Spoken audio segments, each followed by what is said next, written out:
très grave. Moi, je suis donc formateur et je m'occupe de toute la partie tourisme et animation rurale en formation ouverte et à distance depuis déjà plusieurs années. J'ai par le passé réalisé les différents types de formations en présentiel.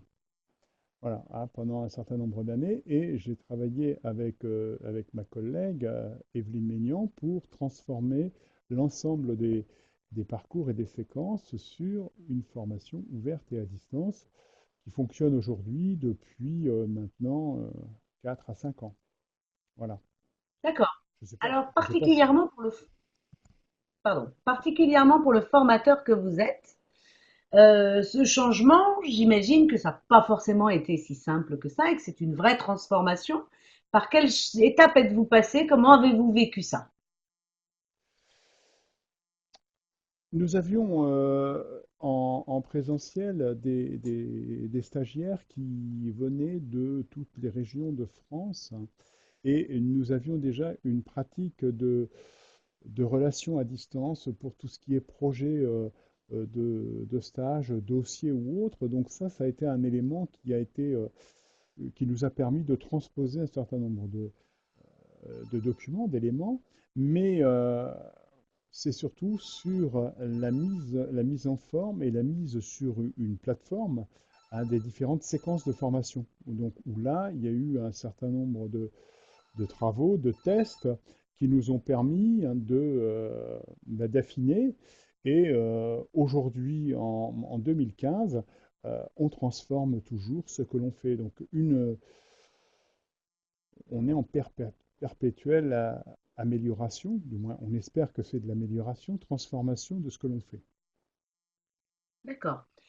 Est-ce que vous diriez aujourd'hui dans vos pratiques, dans votre métier, est-ce que vous diriez que la multimodalité a apporté quelque chose ou pas vraiment? Qu'est-ce que ça, voilà, vraiment sur le plan à la fois dans votre métier de formateur et sur le plan pédagogique, ce que, voilà, qu'est-ce que ça a amené de plus, le fait d'avoir ce- cette Ouais, approche et c'est la cette multimodalité?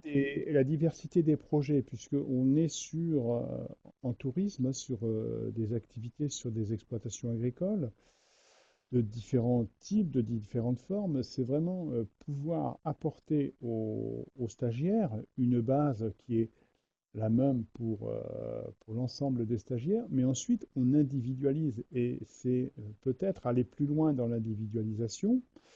Le groupe et le présentiel euh, enfermant un petit peu, enfermant le stagiaire individuel dans un groupe, alors que au niveau de la multimodalité ou de tout ce qui peut être euh, formation à distance, là, on peut individualiser si on utilise un certain nombre d'outils. C'est vrai que moi, j'utilise les mails, le téléphone, bon, pour pouvoir échanger et ce suivi, cet accompagnement qui me semble être primordial dans l'accompagnement, mais même pour que le stagiaire qui est inscrit sur notre plateforme aille au bout, il faut l'accompagner. Si on ne l'accompagne pas, à la limite, il n'ira pas au bout. Mais en présentiel, on a eu également ce souci-là, quand le stagiaire ne s'y retrouve pas. À ce moment-là, on est un petit peu coincé. Donc là, Bien on sûr. est au plus près des préoccupations. D'accord. Grâce à la multimodalité notamment, ça vous permet d'individualiser peut-être plus finement les parcours que si vous les aviez qu'en salle, puisque vous pouvez ajuster. Oui, Ça leur permet aussi à la fois de faire des choses auto-formatives, mais tout en étant accompagnés, tout en suivant les parcours à oui, travers notamment votre plateforme, c'est ce que j'entends. D'accord. Et oui. aujourd'hui, est-ce qu'il y a des choses que vous ne faisiez pas avant dans vos pratiques et que vous faites maintenant, d'un point de vue vraiment des activités, par exemple pédagogiques, que vous ne faisiez pas avant et que vous le faites et que vous faites aujourd'hui, ou pas? On va plus loin euh, du moins, on formalise plus les réponses pour qu'elles puissent être transmises. Autrement, bon, au niveau la réactivité étant un petit peu différente, malgré les différentes formes de liens que l'on peut avoir et de moyens de communication, moyens d'interrogation, de réinterroger le projet et les activités que l'on réalise, c'est peut-être à ce moment-là, en étant plus fin dans l'analyse, ou entre parenthèses, la correction des exercices qui peuvent être amenés à faire. D'accord, d'accord. Est-ce que ça a fait quelque chose autour de la collaboration entre les élèves eux-mêmes, entre vos apprenants eux-mêmes, ou pas spécialement aujourd'hui, c'est pas.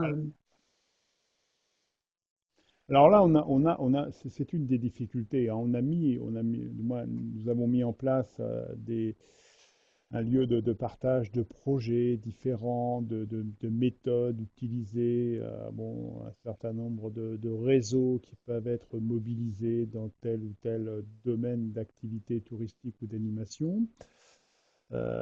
Mais on a beaucoup de difficultés à le faire vivre. Les stagiaires sont centrés sur leurs propres activités, leur propre apprentissage, leurs propres projets. Et alors là, c'est sans doute, on n'a pas trouvé, à mon avis, le moyen d'intégrer encore cette collaboration entre les stagiaires dans le dispositif de formation.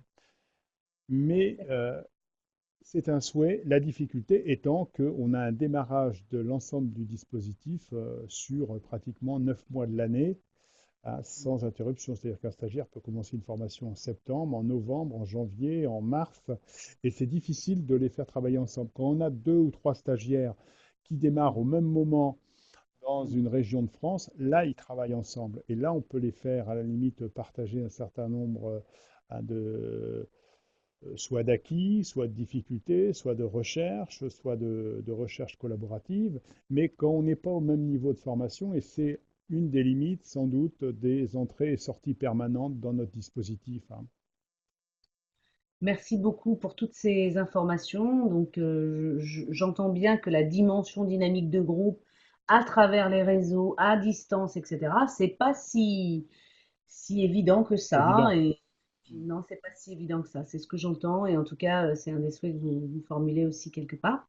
Donc, je vois qu'il y a encore des choses à faire. Donc, en tout cas, merci de m'avoir accordé ce temps. D'accord. Merci beaucoup. Est-ce qu'il y a quelque chose que vous aimeriez rajouter? Voilà, il nous reste une petite minute, donc si vous avez envie de dire quelque chose, c'est, je vous donne le micro Bah, pour la fin. je pense que c'est une chance pour les stagiaires de pouvoir aujourd'hui se former à distance par ces plateformes avec différentes modalités ou autres. Et c'est quelque chose qui, bon, malgré mon expérience professionnelle, je pense qu'aujourd'hui, c'est quelque chose qui est très enrichissant pour le formateur et qui va se développer. Et il faut être innovant, il faut continuer à chercher. Et avec les évaluations de nos stagiaires sur les dispositifs nous permettent d'avancer. Malgré que quelquefois, ça ne fait pas obligatoirement plaisir, mais bon, ça fait partie du jeu. Et sans doute qu'on n'est qu'au début de ces différents dispositifs. Il y a encore des pistes hein, Voilà. autour, voilà, du travail Oui, oui, d'équipe. oui, oui, oui, J'entends ouais. bien. Merci beaucoup de m'avoir accordé ce temps. Et donc, D'accord. au plaisir.